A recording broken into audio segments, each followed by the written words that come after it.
Hello, very good day for Agri-Biz International YouTube channel. So today we are going to discuss with you about the fertilizer. So today we are especially focused on EDTA in fertilizer or chelated micronutrients for stable, soluble, and plant-ready nutrition. So what you mean by EDTA and what is the importance of EDTA and why fertilizer researcher has introduced EDTA technology to the fertilizer. That is the topic we are going to discuss with you here today.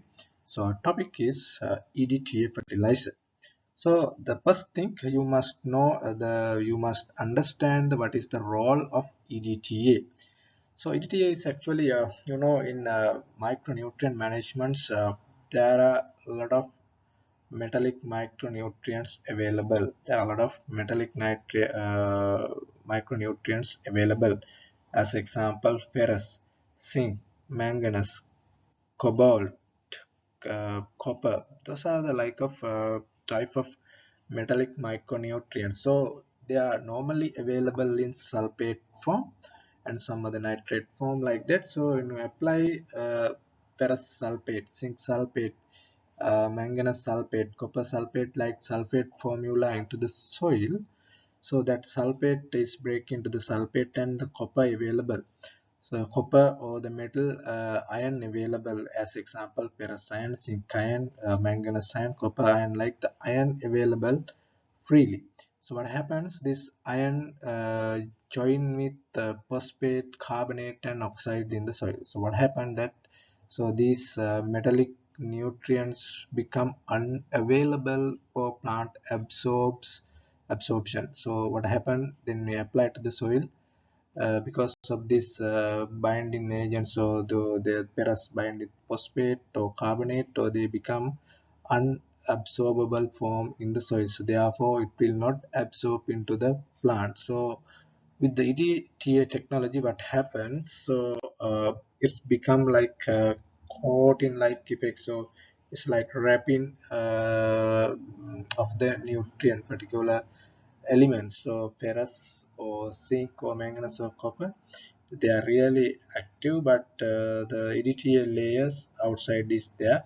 So because of that, this carbonate, phosphate, hydroxide ion, that cannot be bind with the individual ion. So therefore it's purely available for plant to absorb without becoming unavailable for plant absorption. This is called EDTA chelated. So this is how EDTA layer prevent the metallic ions to metallic micronutrient to become unavailable uh, to the plant absorption. So this we call as a claw effect. So the EDTAs act like the organic ring that wrap around the metal ion, then neutralize the charge and the shield nutrient from the soil, mineral and precipitation, keeping it fully soluble in soil water until reach to the root and or leaf surface. What happened, that is keep without unavailable, they keep in soil water in soluble format.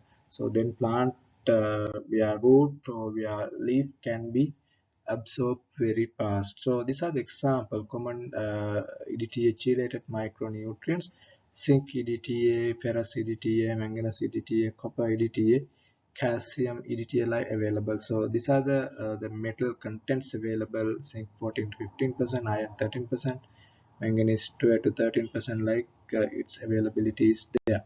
So you can see the what is the application format. What happened actually is it is available to the plant without becoming unavailable due to the wrapping of EDTA technology.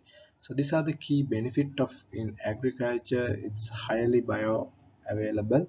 Chelated trace elements stay dissolved in the soil water for longer than raw salt. What normally happen is, if apply that metallic salt format, it becoming unavailable because of join with carbonate, phosphate or hydroxyl ion.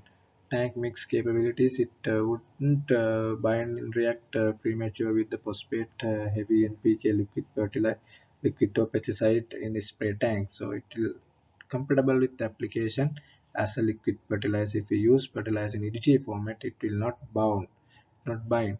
Effect in foliar uptake. So organic EDTA shall help to micronutrient penetrate waxy leaf cuticle මේ පත්‍ර මත තියෙන waxy layer යන එකට පොඩි support එකක් හම්බ වෙනවා. අමතරව fertigation වලට safety stage soluble. It would form the reduce that clog වෙන්නේ නැහැ drip emitters sprinklers nozzles වගේ දේවල් clog වෙන්නේ නැතුව තියාගැනීමේ හැකියාවක් තියෙනවා. ඊට අමතරව විශේෂයෙන් අවධානය යොමු කරන්න ඕනේ විශේෂයෙන් පෙරස් EDTA වගේ එක නම් we have to think Paras EDTA is what's happened. It's becoming after if you reach pH 6.5 or more, it will become as unavailable actually for the plant. So application considerations and the limit soil pH is one of most effective things, and also so if we have to think it's applied for the soil of leaf, and the low application chelate also efficient that less total metal in need to than traditional sulfate salt. So with that actually we can conclude what is the EDTA technology. It's actually help to hold ferrous manganese copper and the calcium in soluble form, and it will help absorb as leaf or liquid fertilizer. Even within the soil it will not inbound with the phosphorus and carbonate, and the flexible and efficient, and know the pH limit is most important thing when you manage in EDTA fertilizer technology. With that we conclude our presentation today about the EDTA fertilizer. Thank you very much.